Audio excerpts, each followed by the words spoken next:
Oh, hello there. Welcome to the Wrestling Exchange. I am your host. My name is Ted, and I'm joined with my co-host, as always. Papo, welcome back, everybody. I hope you enjoyed watching Tedski get a little wrestling knowledge out of the books in the background.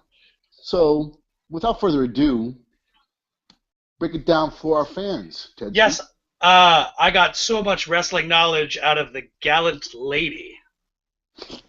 Uh, Gay! it's the USS Archerfish. We'll see. Anyway, listen. Full disclosure, we're here to talk about wrestling. Now, my co-host and I, gonna be honest, even though he's on the Isle of Samoa, I'm here in parts unknowns. Parts unknowns. Jesus Christ. Parts unknown. See? Freudian slip. It's what I do.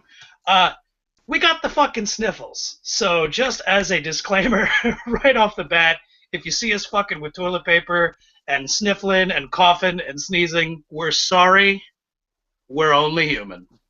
That being said, this is a passionate discussion between two lifelong wrestling fans. We're going to talk about Raw, April 20th, 420, 2015. We're going to talk about all sorts of stuff. We're going to talk about the WWE Divas division. We're going to talk about the return of Hulk Hogan's Rock and what is it? I forgot the name already. Not Rock and Wrestling. Is it Rock and Wrestling? It is Rock and Wrestling. Hulk Hogan's Rock and Wrestling connection. You know, the cartoon from like the 80s or whatever. It was awesome. I love it. It had that shot with Hulk Hogan walking around with the kids in the street with badass music. We're going to talk about our predictions for WWE 2015 Extreme Rules. And if you stick to the very end of the show, we're going to give you our good, bad, and fugly. Also, just a couple of quick notes. If you like what you see here, click the like button. Click the like button. It's the thumbs up guy. Really helps us out. I'm not gonna berate you if you don't do it, but don't be lazy. Also, comment. We're gonna talk about a bunch of stuff at different intervals in the video. I'm gonna suggest things. I usually do if I remember. Sorry, got a cold. But I'm gonna suggest things for you to comment on. So do us a favor. Do that. Also, subscribe. I feel like I shouldn't have to say these things. You should know this by now. If you click subscribe, what happens is you get an email. The email tells you when we get a new video up. All that good stuff. Also, too, you see this lighting I got going here? Spoiler alert, it's just a regular lamp. This camera, it's my webcam on my laptop. Okay? I want to up the production value. Papa and I, what we want to do is we want to actually look like professionals, whether we are or not. That being said, if you're curious, you want to make a donation, you want to help us out, you want to help us improve what we got going on here, maybe help us get some merchandise for you guys to do, to wear, whatever, I don't know. It's going to be cool. Go to the Patreon page, patreon.com/Ted and Papo. Look, I did all the work for you. It's in the description box below. Go to the Facebook page, follow us on Twitter, tweet us, email us your questions at tedandpapo@gmail.com. Papo, am I missing anything, or can we just get all sorts of balls deep in Raw? You got one more disclaimer. Oh, yes. Being that it's a passionate discussion between two lifelong wrestling fans, four little words, bad language. Sorry, folks. It's not a PG product. Bad language is a thing that happens here, and if you're not down with that, my man's got two words for you. Booger Bazooka. Ladies and gentlemen, he is creative. Papo, let's stop fucking around. Let's get down to business, shall we? Let's. So, Raw this week was April 20th, Hitler's birthday, and apparently there's something else that happens on 420. I'm not aware. I'm not one of these young kids, but if you do know what happens on 420, comment down below. Now, it came to us live from Albany, New York, and it is the go-home show for Extreme Rules, which basically means, if you're not familiar with this term, it's the last Raw before the pay-per-view. Again, we will be giving our predictions for the pay-per-view at the end of the broadcast. So, Papo, opening segment, Randy Orton comes out. They bring down the cage that they're going to be competing in the main event at Extreme Rules. He cuts a promo. Was there anything weird about this promo to you? Did something seem off? Uh, don't believe so. Did I miss something? Well, I'm a real anal retentive person. We It's the know little this. things. It's the little things. What I noticed is that the entire time Orton's cutting a promo, he's looking at the hard camera. And basically what the hard camera is it's essentially the one particular camera that does most of the live recording, right? They always look to one side of the ring when they cut their promos for the most part, right? That's the hard camera. What's interesting here is that Orton's facing the hard camera, but what's happening is it's getting recorded off of a camera. It appeared to be in the ring with him.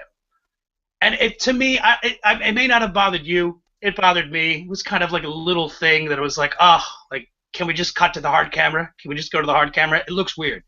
It would be like if I'm talking to you, but instead of looking at you, I'm looking over there. It's bizarre. I don't like it. But yeah, so they fix it at the last second. Seth Rollins comes out. They go back and forth. They make words. And then basically Orton threatens to RKO everyone he sees because, of course, it's part of the stipulation of Extreme Rules that he can't use it, so he's basically going to get it out of his system. And then, of course, he also promises to RKO Seth Rollins. So without getting into any spoilers, what did you think about this opening promo? The fact that he made some promises and he basically told us he was going to go on a fucking rampage. I was actually looking forward to it. Just to go ahead and get some backstage segments of people being RKO'd, that's awesome. I love it. Cutter everybody. So here's what I liked about it. I want to get your opinion, right? It's one of those things where it didn't feel like Raw was random, right? Like I'm okay for a certain amount of random, but when they do this actually came off as a really good Raw. I don't want to say it was a great Raw, but it was like really good, right? Just outside of great. So like here's great, and it was kind of like here, just on the cusp.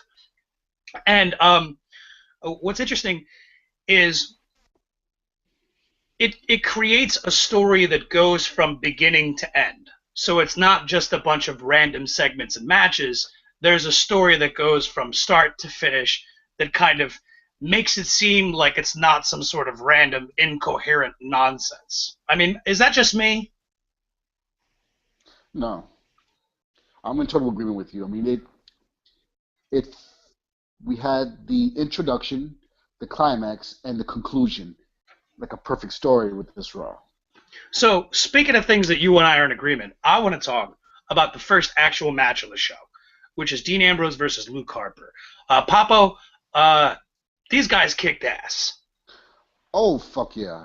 I mean, they set the pace for the whole Raw, which this match was ultimately awesome. I mean, technically, there was no winner, but the action was fast, high intensity, and just highly entertaining, dude. Highly entertaining. Yeah, let's talk about that, right? So we talk about entertaining, we talk about fast-paced, interesting.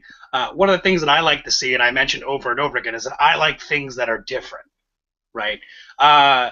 It's like the saying, variety is the spice of life, right? Here, I dropped my pen. I thought that was sex was the spice of life. That too. Sex is like the chili powder of life, right? Touche. Never get enough, maybe crushed red pepper. I don't know. I'm a moron. Comment down below. I don't know my spices. So let's talk about this, right? When I say different, what was really different about this is when the match starts, excuse me, before the match starts, we get to see something that we don't see very often, which is Luke Harper coming to the ring and cutting like a mini promo, basically saying that Ambrose should fear him. He doesn't get a lot of time on the mic, but given that his speaking time is limited, Papa, what's your thoughts on Harper's ability to speak and how his character or his persona comes off verbally? Well, with Harper, it's those eyes. His eyes right now are his whole persona. And given the limited amount of time on the mic, actually benefits him. If he got too much time, he's just going to crush his own persona, big time. So just the little words he says, that if you don't fear me, you will. Perfect. Keep it moving. It's kind of like, I'm sorry, go ahead. Yeah, I mean, the more words they give him, the more it's going to crush his persona. So it's best that he just limits it and just let his in-ring skills do his talking for him. So this match was a perfect example of two guys that they had a match where they, like you said, they had to set the tone, they had to set the proverbial bar, but they went in and basically played to each other's strengths, right? Luke Harper, he's this big dude, but there's a lot of similarities in my mind. I mean, obviously he looks like Bruiser Brody, but the way he moves to me is eerily similar to The Undertaker in the sense that here is this obnoxiously huge guy that has no reason, there's no reason for this guy to be agile as he is and flexible and whatnot, but he is, you know, and that really plays into it. So when he does do those dives and whatnot, it's very impressive. But what happens is that so he gets in his power moves, and then Ambrose kind of gets his wacky, unorthodox offense in. And so we get mostly Harper's strengths here, and then the fight spills to the outside, which immediately plays to Ambrose's strengths. In a lot of ways, it's kind of reminiscent of like a Cactus Jack, where what Jim Ross used to say about him, especially when he was in WCW, is, well, mostly because he only had a short run as Cactus Jack at WWE. Besides the point, I don't know. It's that you have Cactus Jack was the type of guy who was willing to allow Papo, you have experience in martial arts. You're probably familiar with this phrase. Willing to take a punch to give a punch. Yes. It's very full contact. Like, I don't care that you hit me, because if you can hit me, that means I have a chance to hit you. So he has practically no regard for his own safety. And the match spills out and blah, blah, blah. Now, here's the problem I had with it, is that I counted about to 20. So they go to the outside. The ref does not bother counting them, right? There's no actual count out, right? You don't get the 1, the 2, the 3, all the way up to 10. You don't get that, right? I counted to at least 20, and I'm counting kind of slowly, right?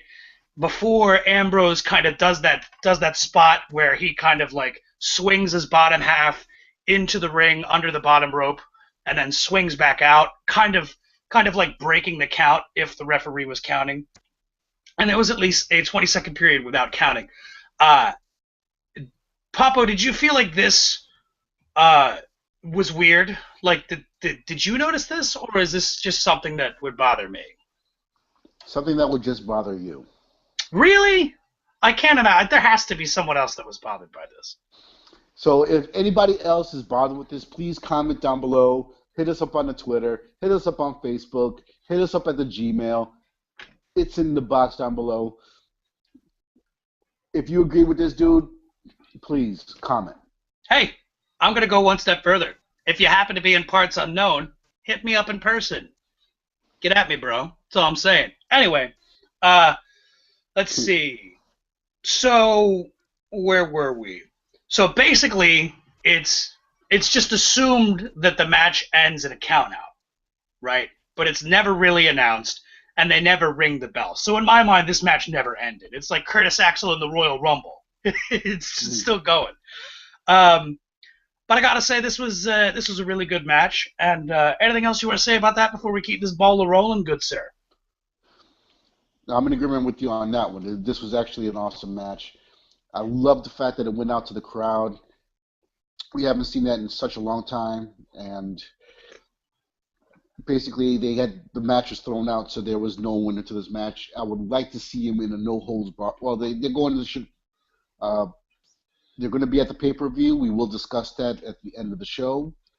So from that point, let's go ahead and keep this ball rolling. So we get a backstage segment, and again, we're going to get a lot of backstage segments that we're going to talk about. In the interest of time, we're just going to touch on them and keep moving with a little bit of commentary on them, because it adds to what we said earlier about creating a story that like a story thread that goes from beginning to end. We're definitely going to see that with a number of characters, including the ones we're about to talk about now. So Rollins is being escorted by J&J security in the back, right? So basically, they come to a hallway, and J&J are like scoping it out, like making sure the coast is clear.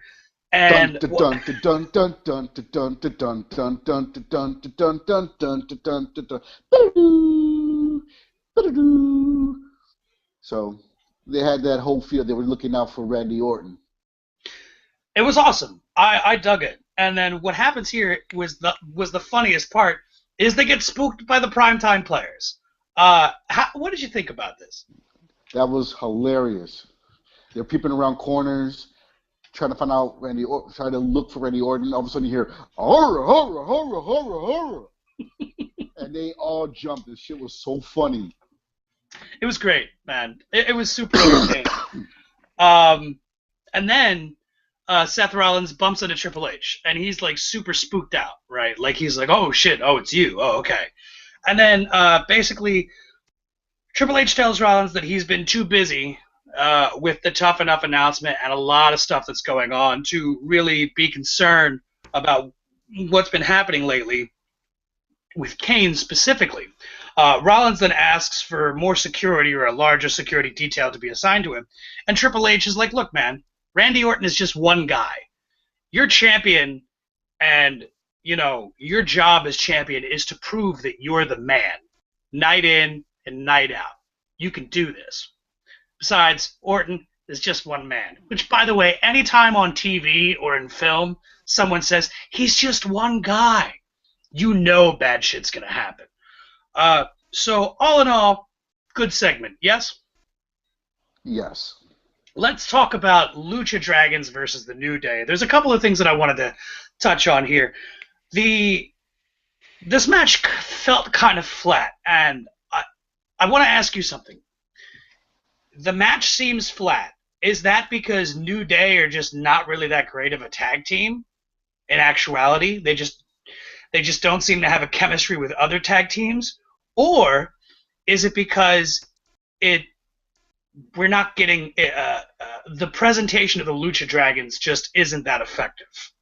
What is it about this match that just kind of seems stale? I mean, it was enjoyable, but it just didn't. It just didn't short. have. Yeah. What was it about it that just felt lacking? Well, me and my personal opinion is that New Day tries too hard to come off as heels. Coffee, he's too much of a happy-go-lucky person to be even considered a heel. Big E, he can pull it off. Xavier Woods, honestly, he has jabroni status after dealing with, what's his name? Funkasaurus? I forgot all about that. Wow, funk is on a roll. He stole his theme music. Brodus Clay. Yes. Not cool. So let's talk about that, right? So we're talking about the New Day, and you mentioned that they're just not great as heels, which is kind of true, right? Because it seems like they're doing this kind of slow turn, right? Now, is it just me, or was it that? Does it feel like they were originally supposed to be bad guys, as like kind of Nation of Domination-esque? And when I say this, I've heard a lot of, and we've mentioned this before, anytime someone on the internet references the Nation of Domination in the same breath as the New Day, it's automatically like, why is it got to be the Nation of Domination? Why? Because it's just a bunch of black guys? Yeah.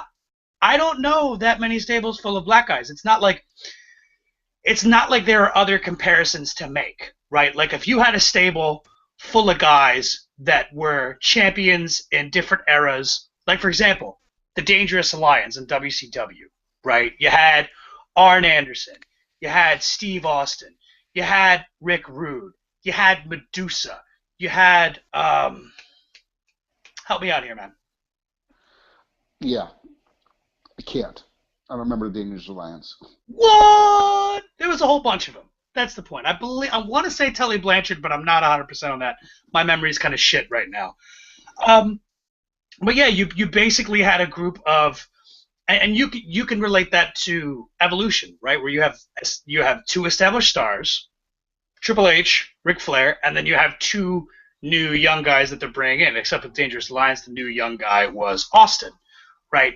There are not that many angry black guy stables that exist. The only one that comes to my mind is the Nation of Domination. So when they originally started, it was like a one-off. I believe it was like SmackDown. Xavier Woods and them were in the ring, and Xavier Woods is like, "We're not going to take it anymore."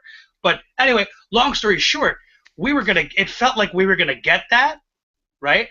But then Ferguson happened, and then they just weren't on TV for like I want to say like 2 months, right? Approximately, yeah. Is that what happened? Is that what just took the momentum away from the New Day? Because it seems like them being good guys was kind of like a last minute decision.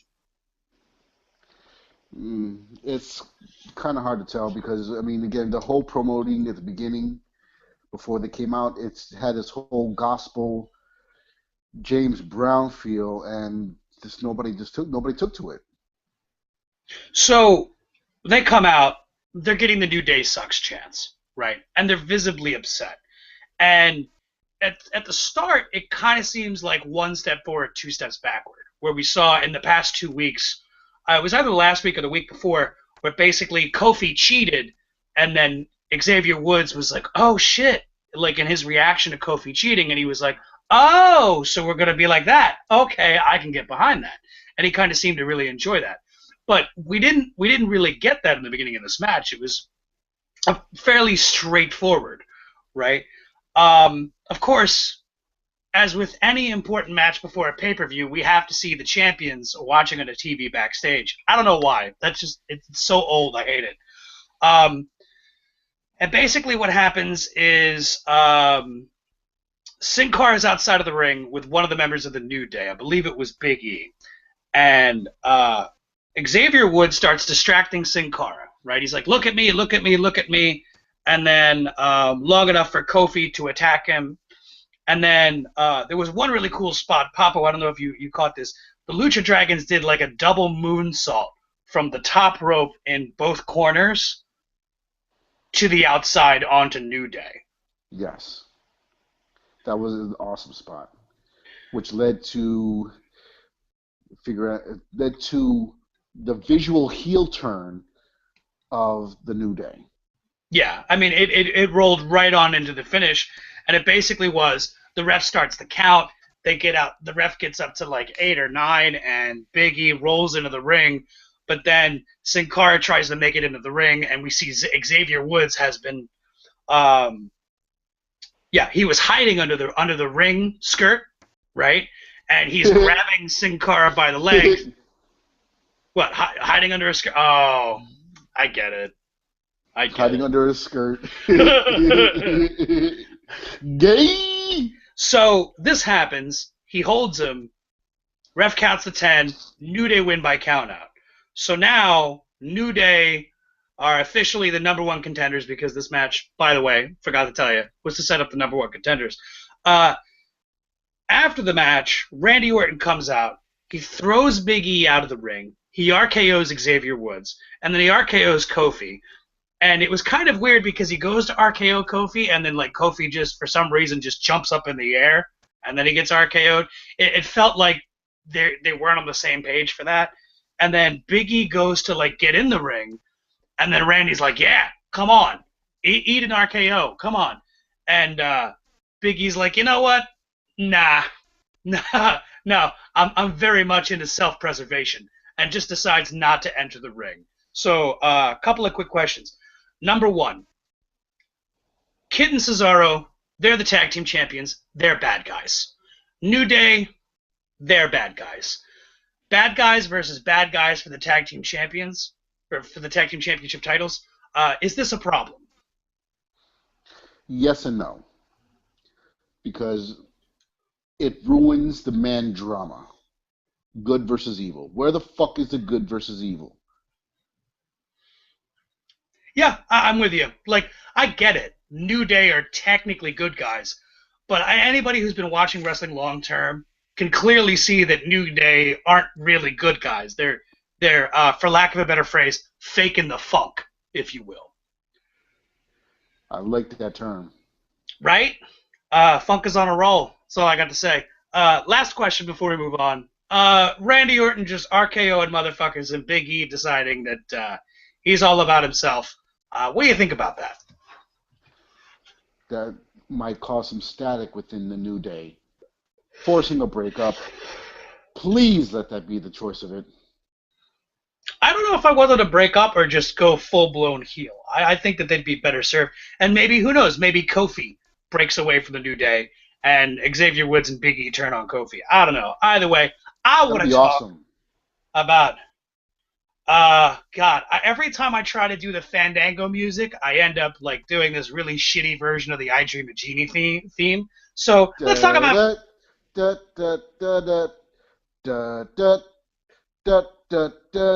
See what I mean?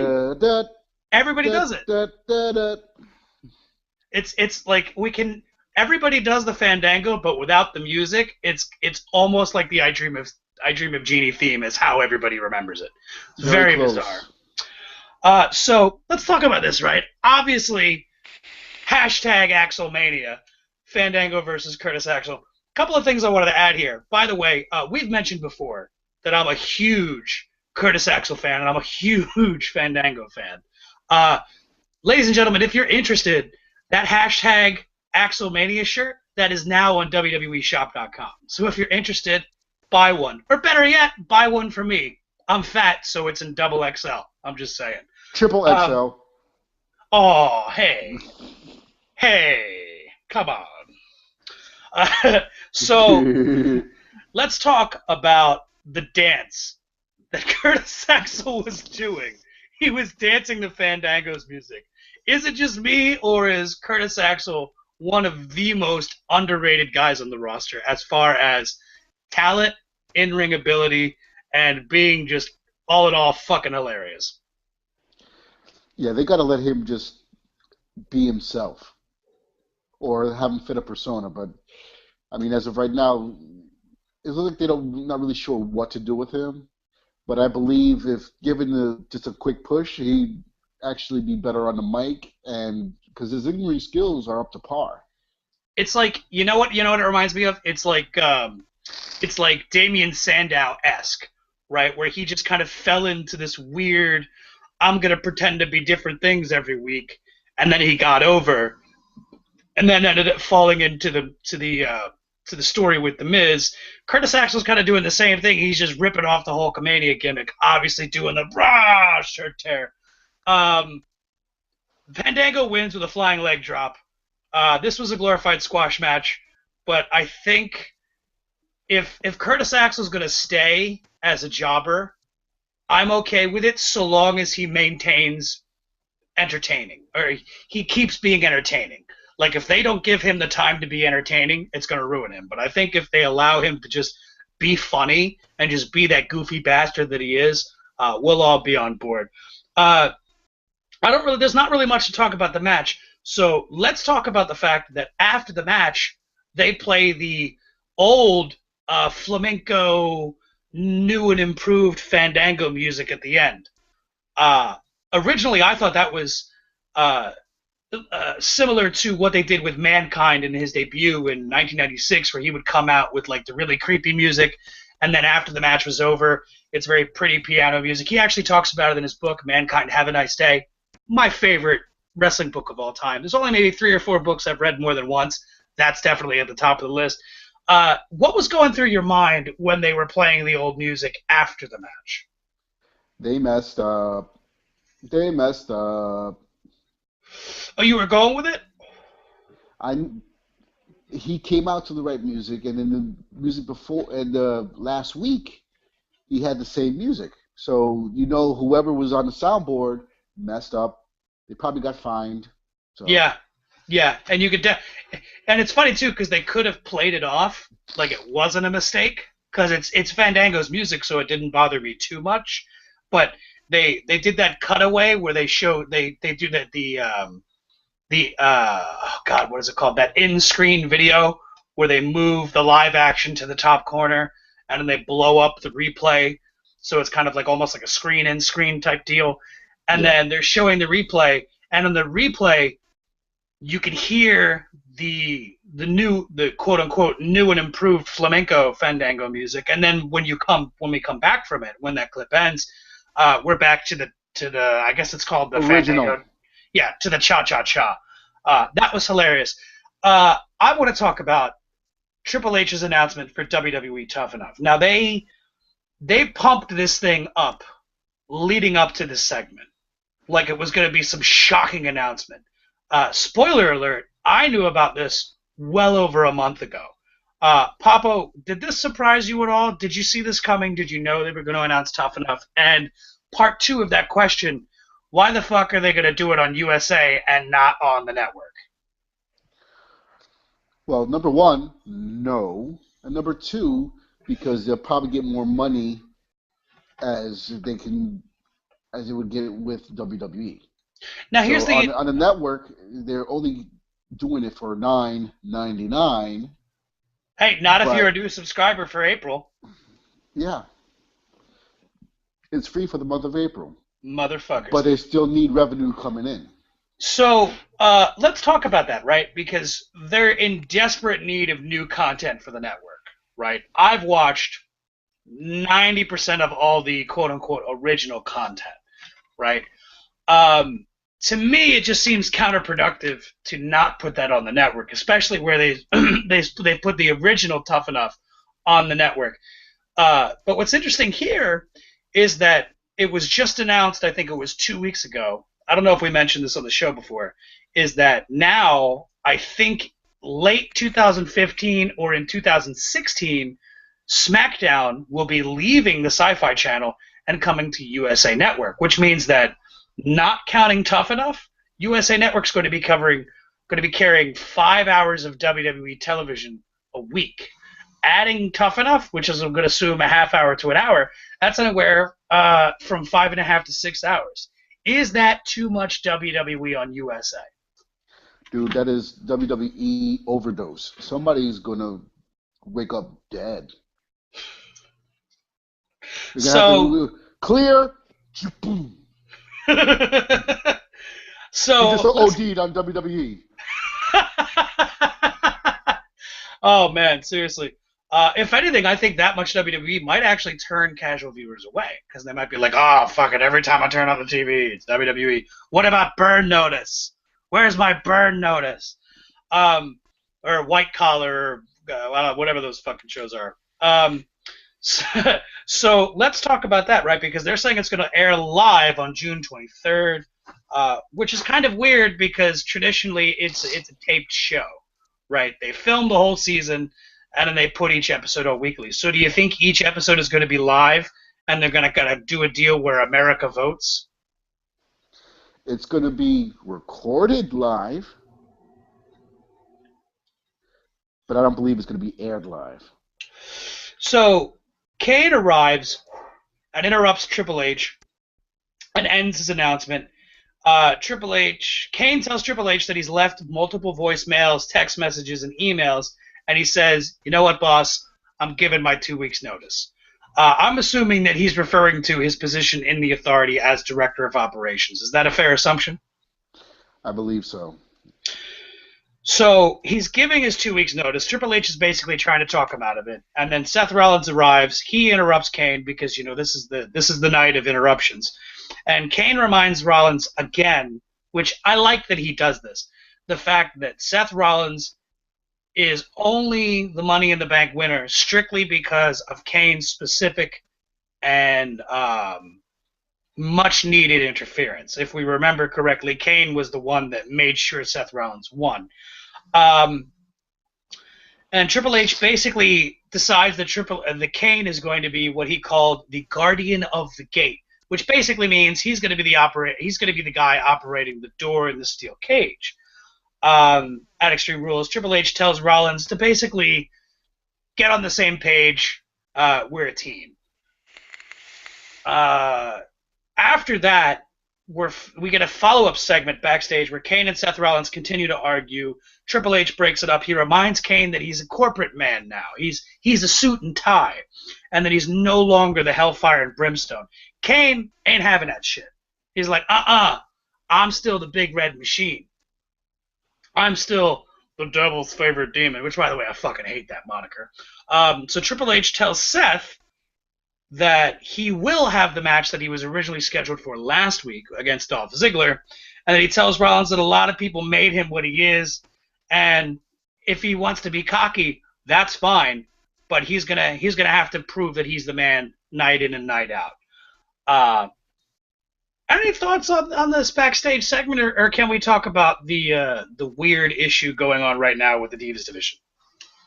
Let's go ahead and roll into the Divas. So we get Naomi versus Brie Bella, right? And if you remember, Naomi has now turned full-blown heel on Paige last week, doing Raw in London, and Nikki Bella is on commentary. Thankfully, her spot on commentary isn't nearly as bad as it was last week. Here's where I have a problem with this. The way the match is, right? You can argue that there's no such thing as heroes and villains in wrestling, which to me is a bullshit argument, right? It's a morality play. It's good versus evil. Everything is a morality play, right? And we know this because both individuals going into this match are heels on paper. They're bad guys, right? Naomi just basically told everybody to go fuck themselves, and I'm gonna get mine. And Nikki and Brie Bella are awful people. Right? It's not like they're this kind of like morally ambiguous gray area. No, they're like evil cunts, right? They're just terrible women. They're awful. But here we get bad guy versus bad guy, but the crowd responds to Brie as if she's the heroine, as if she's the good guy. Is this problematic? Very problematic. Because again, we're going with the heel versus heel. And no matter how you look at it, Naomi got that already started with that heel turn, but she was a face to begin with. But then we already know that the Bella Twins are just a bunch of just savage bitches. Right? I mean, shit. I mean, Nikki told her sister that she wished she died in the womb. And then Brie Bella... Who says that? Apparently they do. And Brie Bella isn't much better because she just was like, okay, we're best friends again. Twin magic. Sorry, my neck hurts. All that head bobbling. Don't ever do that again. So I don't like it because it makes your villain sympathetic. Now, if the plan is to turn them good, okay, that's fine. But like, you need to have an established story to do that, you know, unless it's a run-in to save another good guy, right? Because then it's an automatic turn. Okay, I get it. But I don't think that they thought this through.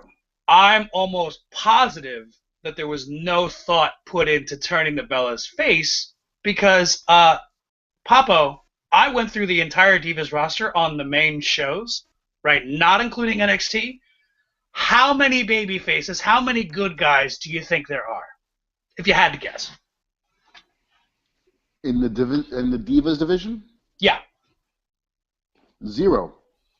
Because all women are bitches. You know what? If you disagree with Papo, let us know in the comments section down below. I did some research, which basically means that I went to WWE.com and I looked on the roster section, and the only active female performer that's not a bad guy is Paige. And this is ironic because last week we had a match. It was a battle royal at #RAW London to determine the number one contender to face Nikki Bella for the Divas Championship at Extreme Rules. Paige won. Paige is the number one contender, but she's not going to be facing Nikki. Naomi's going to be facing Nikki.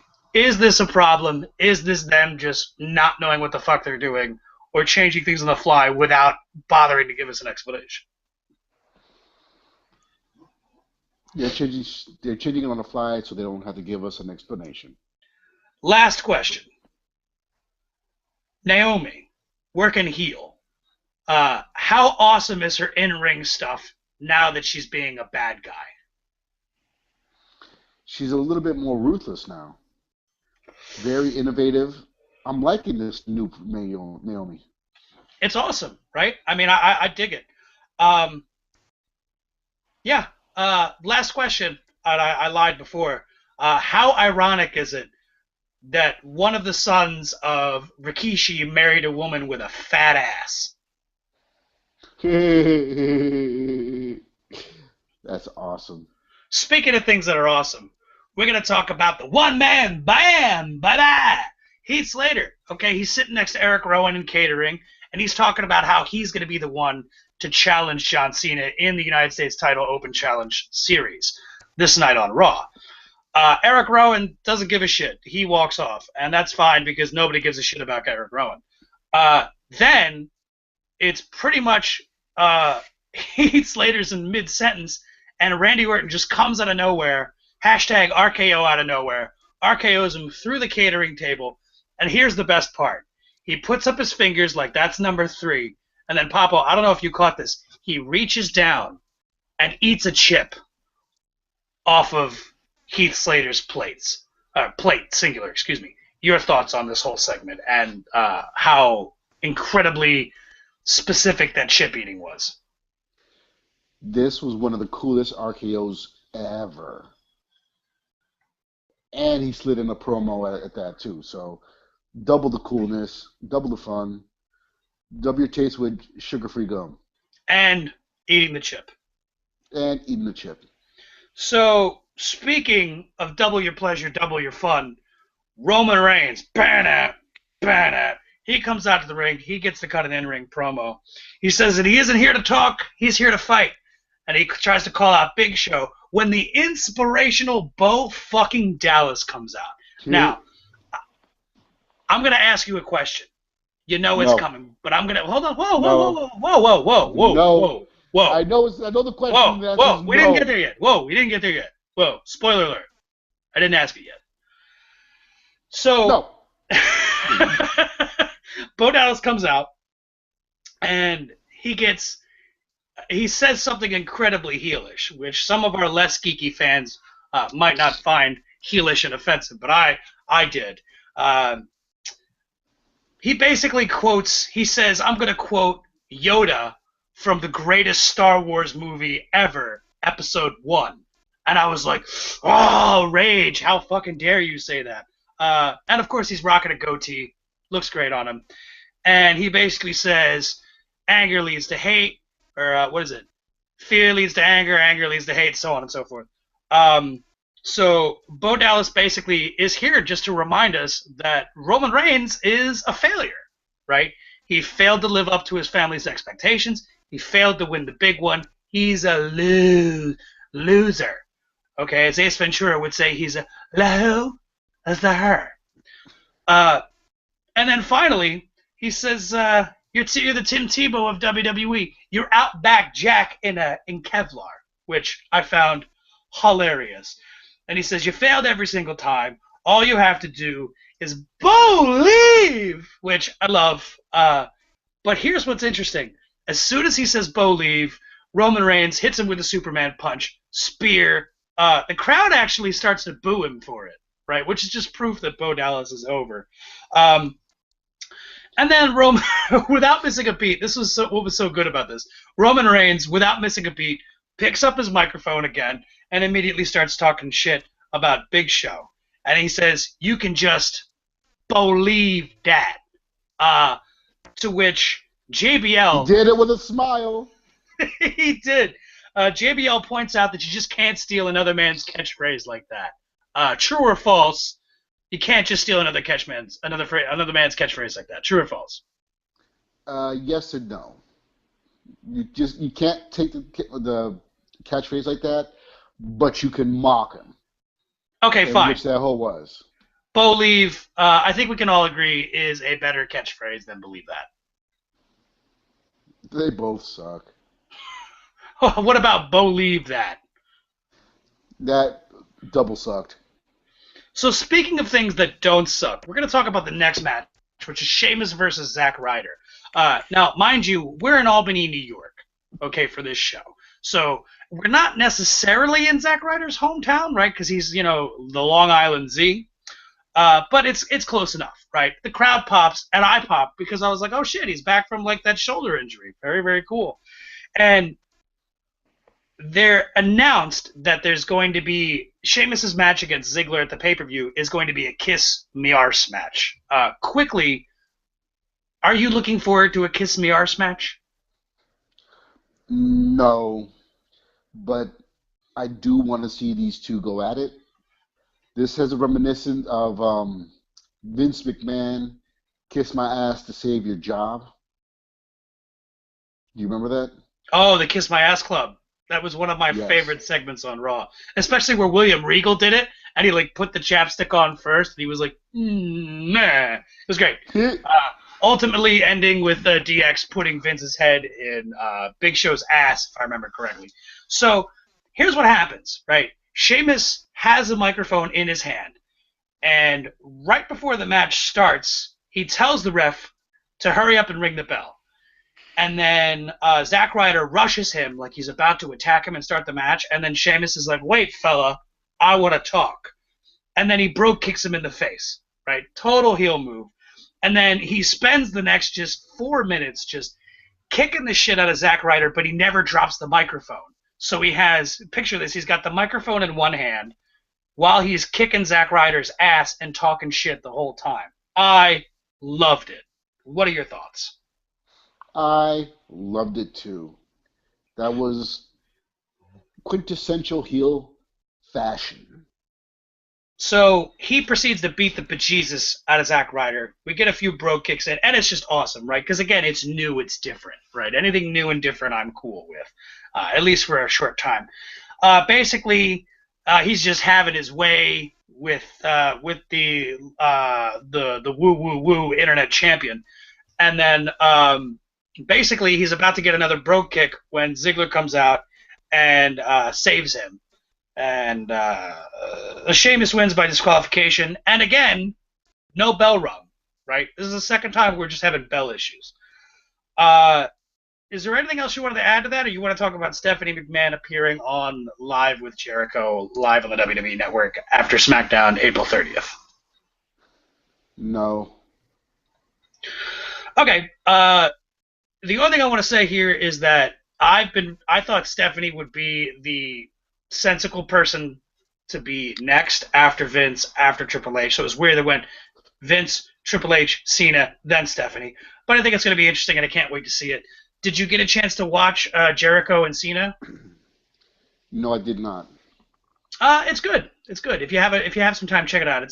It's not like a hard hitting one like Austin would do, where a lot of questions. It's more like a conversation. Speaking of John Cena, we get the John Cena U.S. Open Challenge. He comes out, cuts a promo on Rusev, explains. He basically lets us know that the Russian chain match is a glorified strap match, except it's with a chain, and that he still is going to have this open challenge for tonight. Quick question: strap match. I don't know about you, but I've seen a few. They all have the same finish, and I'm calling it. Well, you know what? I'll wait till I get my predictions. Kane is the one that answers John Cena's challenge, which made me sad because I knew Kane was going to job out, and he did. But I didn't watch this match. I just walked away from my TV. Papo, I understand you watched it in its entirety. What were your thoughts on this match? Well, it's been a while since we've seen Kane actually look good in the ring, and surprisingly, he carried John throughout this whole match.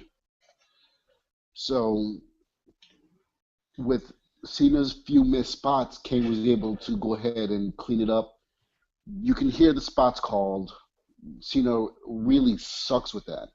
But again, Kane actually was on point during this match. Did we get a spring? I'm sorry, go ahead. Yeah, we do get a springboard cutter, stunner, whatever you want to call it. But in the end, John Cena got him with the double A and got the 1, 2, 3. Let's talk about something that I'm far more interested in. They're bringing back Hulk Hogan's Rockin' Wrestling cartoon on the WWE Network. I don't know about you, Papo, but that was a fucking nostalgia bomb that went off in my brain. I grew up watching that shit. I love it. Your thoughts? I grew up watching it too. It was one of my favorite cartoons on there. And what actually sticks out the most was how they portrayed Superfly Jimmy Snooker. Excuse me. Extremely acrobatic, and everything was right on, brother. Yeah.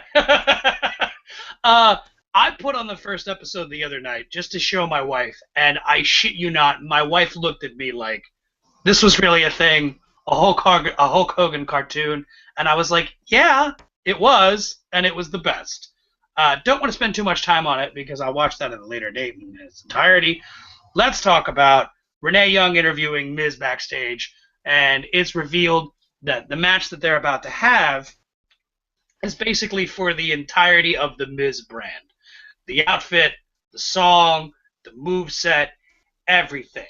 Uh, I have a problem with this just because, and I believe I said it in the past couple of weeks, but I don't like the fact that we're basically getting the whole feud on TV. If anything, they might get a match, but if they do get a match, Extreme Rules, that's going to be a pre-show match, and no one's going to watch it. So, what are your thoughts on the fact that this entire feud is going to be has been strictly on TV, not counting WrestleMania, because they didn't happen to have a match, or excuse me, they didn't have a one-on-one match. They just happened to be in a battle royal. Your thoughts on this? Is it disappointing? Is it a good thing? Does it deserve a pay-per-view match? The way this feud is going, it does deserve a pay-per-view match, not the grandest stage of wrestling, but granted a pay-per-view match. They're not pushing it like it should be. It's, right now, it has all the elements to be an awesome feud, but they're just using it as filler, which sucks. Can we agree that fuck whoever decided to keep this off pay-per-view? We should take turns pounding his head with a baseball bat. I can dig it. We'll bring out Sting. Okay, he'll come out with weird Japanese drum music and just beat the shit out of him, and then leave.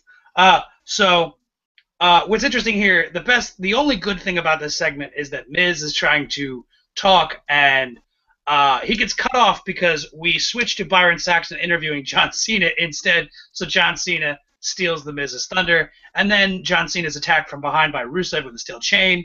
Rusev puts John Cena in the accolade, but wraps the steel chain around John Cena's face across the nose. Kind of brought me back to, I believe it's the first Starrcade. I'm fuzzy on the year, where it was the dog collar match, which was Roddy Piper and Greg Valentine, which if you've never seen it, get on the WWE Network, watch that match. It is incredible. It's kind of uncomfortable to watch because that's the one where Roddy Piper loses a large portion of his hearing.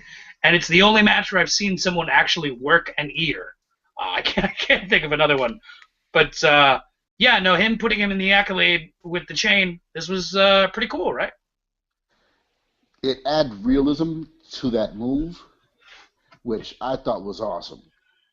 I was waiting for some blood to come out of that situation. Yeah, we didn't get it. Hey, speaking of awesome and things awesome, not saying that this next thing is awesome, but just because we're going to talk about The Miz and The Miz's brand. Awesome! I came to play! You know that shit. So it's Miz versus Damien Mizdow. Damien Mizdow is accompanied by Summer Rae. This is important to note because Summer Rae is The Miz's co-star in the Marine 4. As The Miz would remind us, I'm the Marine, damn it. During the match, when the ref is back's turned, surprise, surprise, spoiler alert, Summer Rae turns on Mizdow, gouges him in the eye, and Miz wins with the skull-crushing finale. So Damien Mizdow has to be Damien Sandow again. I'm okay with it because Damien Sandow does need to move on, but part of me would really like him to steal the Miz's gimmick completely. After the match, Orton interrupts Miz, saying the Miz is trying to say that he himself is awesome and eats an RKO. So tell me, give it to me straight, Papo. Your thoughts on the match and the aftermath with Orton making this RKO number Quattro. Well, overall, this match was awesome. They went back and forth, and then we got the backstabbing on Mizdow from Summer Rain. Classic man drama. And then we get the number 4 RKO from Randy Orton, which was awesome. Hey, didn't JBL tell us it's not okay to steal another man's catchphrase? Only if we're mocking. Hey, gimmick infringement. I can deal with it. So it's mentioned at this point by the commentary team that the Intercontinental title match that's going to take place may not actually take place at Extreme Rules. It depends on Daniel Bryan's health. Should we be concerned about this? Is this real? Is it a gimmick? What is it? I haven't heard any type of buzz about his health on the internet. So, I mean, as of right now, it looks feasible. I'm going to tell you a secret. Teddy no likey. It's no surprise that I'm a huge Daniel Bryan fan because that guy goes out and just kicks ass, and it's incredible. I'm worried because I want the guy to wrestle safely and still have a long career despite whatever injuries. I mean, the dude wrestled with a fucking detached retina at one point. He's a legit badass. People broke into his home to steal his shit, and he choked one of them out. Okay, I would not fuck with Daniel Bryan. Apparently it's not his neck. What happened was the neck issue got fixed. I heard this in a recent interview with him, but it's the fact that it's kind of like leftover nerve issues with his arm and elbow. Kind of had trouble with the strength in his arm. So hopefully everything's okay and we get that match. Gotta say though, if you know the guy's having health problems, I don't know why the fuck they put him in a ladder match. That's just destined to injure someone. Let's talk about the Bray Wyatt promo. Is it just me, or are they treating that like they do mention? Of course, Bray Wyatt can't cut a promo without saying he's the new face of fear. He's kind of getting the Undertaker treatment now, right? Like he hasn't really been making physical appearances on Raw. I'm not so sure about SmackDown and Main Event, but he's kind of getting the Undertaker treatment in the sense that like he's not always there, but he is there in spirit at least, and he's becoming more of an attraction. Mitza. I'm assuming that's Samoan? No, that's actually Italian. Oh. I have to brush up on my Rosetta Stone. So, I know you want to brush up against her. So Wyatt asks what motivates men to do what they do. He says that fear motivates him. Presumably he's talking about his next opponent. And at one point he sarcastically refers to him as friend. And I have a theory as to who he's going to face. Papa, would you like to hear it? Yes, please. Okay, I think it's Ryback for a number of reasons. Number one, he also mentions that you can lift as many weights as you want, but it doesn't matter. Ryback's a pretty jacked dude, A. B, Ryback doesn't have anything really going on right now. C, he refers to him as friend. Ryback and Bray Wyatt were both members of the Nexus, right? Wyatt was Nexus as Husky Harris, or at the very least, he was part of that first incarnation of NXT, right? Yes. So that leads me to believe. Leads me to believe. See what I did there? It's Ryback. Yeah. And listen, if you don't think it's Ryback, or better yet, whoever you think it is, go ahead and put that in the comment section down below. We can start a conversation, all that good stuff. The last reason why I think it's Ryback is right on the heels of this promo. Ryback has a match, and he squashes his opponent and looks really goddamn strong. So that's what I think. So speaking of Ryback's squash match, he fights Adam Rose. Shocker, he wins with a shell shock. No pun intended. After the match, the hot dog and banana, which accompanied the Exotic Express, hit the ring, and Ryback puts them both on his shoulders for a double shell shock. And he was overheard saying it's funny because they're food. He then gets on the microphone and says, "What did the banana say to the hot dog? Nothing, because their asses just got shell shocked." At the very end, Rosa, who was previously dumped by Fandango, goes to treat Adam Rose's wounds, and apparently she's going to be the next Rosebud. Now, after this, because we're rolling right, we're about to get into the main event. We still have a few more things to talk about, so I do want to move this quickly. After that, Kane is making the walk of shame backstage, following his loss, after he basically said he was going to win. And Renee Young attempts to conduct an interview with him. She asks him how he feels about what was said about him on not Facebook, social media by JJ Security and Rollins, needing denture cream and Depends. He barges into Triple H's office, furious, and Rollins apologizes and basically blames the actions that were just taken on social media on the stress that Randy Orton is causing them. And, you know, the fact that Kane just keeps telling Rollins, that he's the reason for Rollins winning the Money in the Bank, and it's kind of getting under his skin. And, you know, when people get agitated, they have a tendency to do stupid shit. So Rollins says, however, he is going to dedicate his victory against Ziggler to Kane. Now, we're going to roll right into the main event. After we talk about the main event, we're going to get into our predictions. So stay tuned. We're going to get into that in just a second. Now we got Dolph Ziggler versus Seth Rollins. Brain fart. Yes, this match was awesome. It was awesome sauce. Papo, tell the people about this match. This was thebomb.com/main event, Rollins versus Ziggler. Anytime these two get in a match, it's a fucking clinic.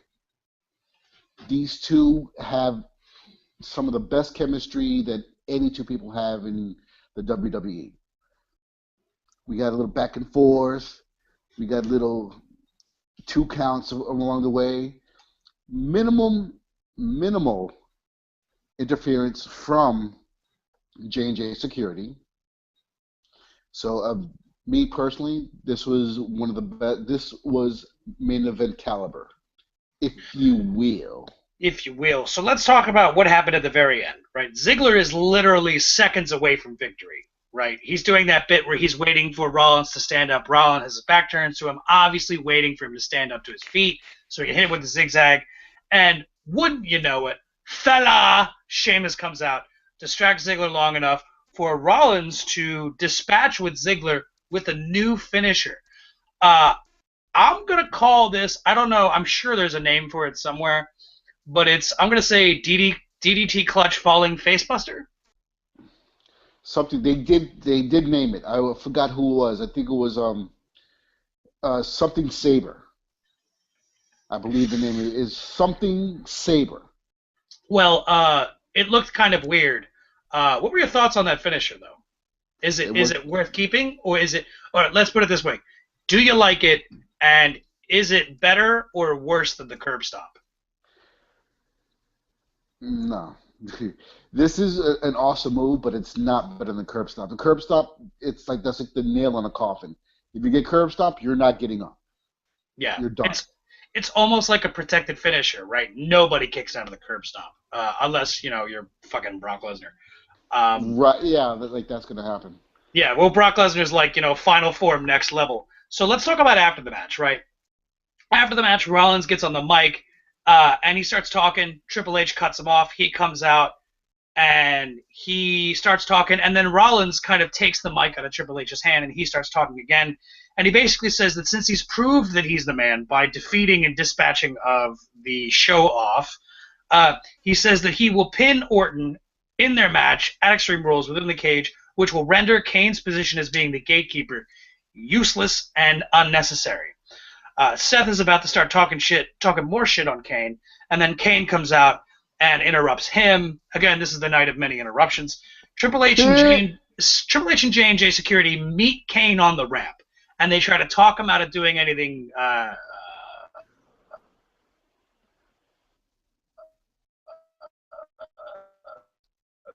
bad for Kane's career. Something that they may consider not.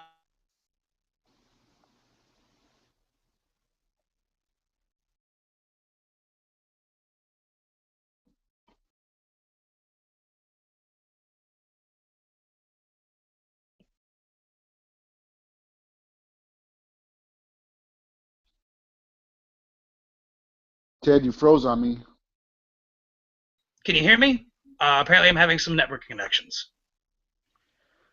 Yeah, there you are. I can Okay, hear you. I can see you now. good. I had to change something. So basically, as the cage comes down, somehow Randy Orton gets inside and just RKO's the shit out of Rollins. Which does this make 5? Yes, it does. And when he RKO's Rollins, it's important to note that it's not a regular RKO, right? Rollins does that thing where he uses the top rope to springboard to the top of the cage, right? But Randy Orton grabs him by the leg and pulls him down, and as Rollins falls, that's when he hits him with an RKO. Super impressive, and Raw goes off the air as such. Papo, if you had to give this show a rating, from 1 to 10, how good was this Raw? I'll give it an 8. It's good. What would you give it? I think that's fair. I'd say I'd give it either a 7 or an 8. That's fair. Not the best Raw I've ever seen, but one of the better ones. Granted, lately, yeah. I'm not really big on the whole 3 hours of Raw. That just seems ridiculous and unnecessary, but hey, that's me. So now, since you've hung on with us so far, we're going to talk about the Extreme Rules predictions. But before we do, just a quick reminder, like, comment, subscribe, share, tell your friends, go to the Facebook page, make donations to patreon.com/TedandPapo. The link is in the description box below. Go to the Facebook page, tweet us, all sorts of stuff. Now, and if you stay, we're going to break down our good and bad and fugly segment, the so-called, supposed, the alleged award-winning segment. So stay tuned. We're going to get into our predictions, then the good, bad, and fugly following that. Now, we got a couple of matches. We got a few matches listed here. In the interest of time, Papo, I do just want to quickly run through them. So we'll start with the first one. Chicago Street Fight. Ambrose versus Harper. Is the Chicago Street Fight a Falls Count Anywhere match? Probably right. Falls Count Anywhere. Hardcore match. No DQ match. All wrapped into one. And they get to wear their street clothes. All right. Yeah, which, shocker, they do it all the time. So, hit me. Papo, who's going over? Ambrose. Yeah, I got Ambrose winning that too.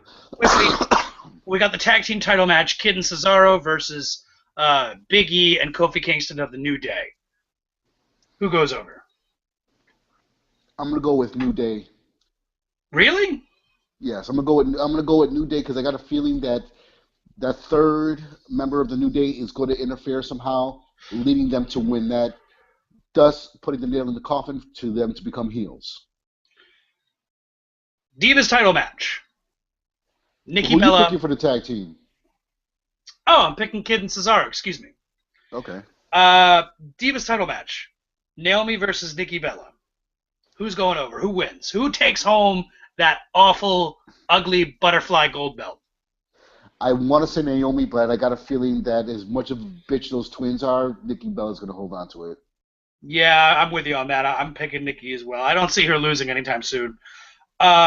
United States title match, Russian chain match stipulation, champion John Cena versus Rusev. Who you got winning? I want Rusev to win, and you know what? I'm going to keep with that. I'm going to keep Rusev as a champion of that match. All right, so I got John Cena for the win, and here's why. Anytime you've ever watched a strap match, I've seen a few. I can't say that I've seen them all, but I've seen quite a few, and they all end the same way. So I'm going to paint the picture for you. Spoiler alert, I'm willing to put money down on this. This is exactly how the match ends. You ready? Go ahead. In a strap match, what you do is you grab your opponent by the strap, or in this case, chain, And what you have to do is you have to touch each of the 4 corner turnbuckles in a row, uninterrupted, right? Every strap match finish that I've ever seen happens like this. The bad guy, he gets ahead. He's got the good guy tied up with the strap, in this case the chain, holding him over the shoulder, and he touches the first turnbuckle. He doesn't see it, but as he drags the good guy behind him, the good guy touches each one behind him. So they do 1, good guy does 1. Bad guy does 2, good guy does 2. Bad guy does 3, good guy does 3. We get to the 4th one, we're rounding the bases, we're about to go home. Baseball. And then what happens is it always goes down like this, every single one I've seen. So I'd really be surprised if this is not the case. The bad guy goes to hit the last one, and then what they do is they do a tug-of-war deal, right? And the bad guy wins the tug-of-war, which sends the good guy into the 4th turnbuckle, which means the good guy wins. I'm going to say the good guy wins because that's the finish. It's every strap match finish I've ever seen. So I'm going to say A, that's why Cena wins, and B, why Cena wins is I don't think Rusev gets the title back, and more importantly, so long as Cena beats him in the rematch, Rusev can go on to move on to bigger and better things, hopefully a world title shot soon. Now, this leads us into the Intercontinental title match, if it happens. Daniel Bryan versus Wade Barrett. Who you got? Who's going to win? Who goes over? Daniel Bryan. I'm with you. I'm part of the Yes movement. I say Daniel Bryan wins. Next is the Kiss Me Arse match. I'm really not a fan of this stipulation, just because you're not just going to get a winner and loser. Somebody's going to be humiliated a little too much. I don't mind the Kiss My Ass Club. I just don't like it as a stipulation for a match. So who's kissing whose ass? I'm going to say Ziggler's going to kiss Sheamus's ass. Yeah. And that's part of the reason why I don't like it, right? Because that means I'm going to see Ziggler's lips on that pasty white ass. And I'm just really not looking forward to it. So, last man standing match. Big Show versus Roman Reigns. Who you got? I'm going to go with Roman Reigns. Just for the simple fact that he's kicked his ass almost in every match. Yeah, I can't see Big Show losing here. Excuse me, I can't see Big Show winning here because Reigns has got to get the win, and Reigns has to move on while still looking strong and dominant to maybe get put back into that world title picture down the line, which he's not going to be able to do as well if he loses to the Big Show. Plus, the Big Show has been kicking his ass, so he's got to pick up the win, which leads us to the main event of Extreme Rules, the WWE World Heavyweight Championship title match in a cage. Stipulations are A, it's a cage, and B, Randy Orton cannot use the RKO. Who wins? This one's kind of tricky because the cage is going to supposedly keep the authority out, and then the RKO is eliminated from the match, but we still have the punt. So I would like to see Randy Orton win and hold that gold, but I got a feeling that Rollins is going to come out on top some way, somehow. I'm going to say Rollins wins, and after the match, RKO anyway. That's just my feelings on this. That's awesome. So, you stuck with us through our coverage of Raw. You stuck with us through our predictions. Like, comment, subscribe, Facebook page, patreon.com/TedandPapo. Tweet us, do things, send us your questions at tedandpapo@gmail.com. We'll read them on the air. We'll give you a shout out. Don't be lazy. Don't be that guy. Now, finally, we can get to the alleged, the self-proclaimed, or I guess not self-proclaimed because it's not a pronoun, the proclaimed by me award-winning segment. Allegedly. Allegedly, the award-winning segment, The Good, the Bad, and the Fugly. Let's see how it shakes down. So, if you're not familiar, it's rather new. Here's what's going to happen. Papo's going to give his opinion on what he thought was good. bad, and fugly about Raw, then I'm going to give my opinion on what I thought was good, bad, and fugly. Papo, hit us with the good, the bad, and the fugly. The good was Randy Orton's RKO to the three-man band, Slater. One-man band. The one-man band, and then eating his chip after. That was That's hilarious. the best part. The bad was the gimmick infringement by Roman Reigns. Believe that. Now, By the way, we need to get that trending on Twitter. # gimmick infringement. Okay, and then the fugly, that was a little bit more tricky, but just the New Day and their whole heel turn. It was just horrid. That's a good one. All right, so I'm gonna break it down and give you my good, bad, fugly. I'm gonna start with the good. Sheamus versus Zack Ryder. That was like my favorite match of the night. That's my good, right? My bad is the fact that there's only one babyface diva, which is Paige, who won last week the #1 contenders match, but she's not going to be in a title match at the pay-per-view. The fact that it's going to be Naomi, not that I don't like Naomi, it just doesn't make any sense without some sort of explanation, like if Paige is hurt or whatever.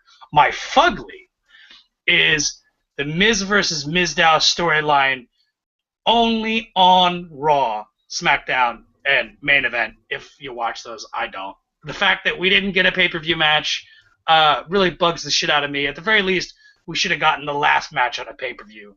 That would have made me interesting, but I feel like they didn't give a shit. Papo, I think we got it all. We covered Raw. We talked about our predictions for Extreme Rules. We got the good and the bad and the fugly. Is there anything else we got to talk about before we get the fuck out of here and I return to my gallant lady? No, just comment, subscribe. The links are down below. Hit up the Facebook. We'll send you a shout out. And tune in next week. Same Ted and Papo time, Ted and Papo channel. Hell yeah. I don't have a catchphrase this week, so believe that. Good night, everybody. Booger Bazooka.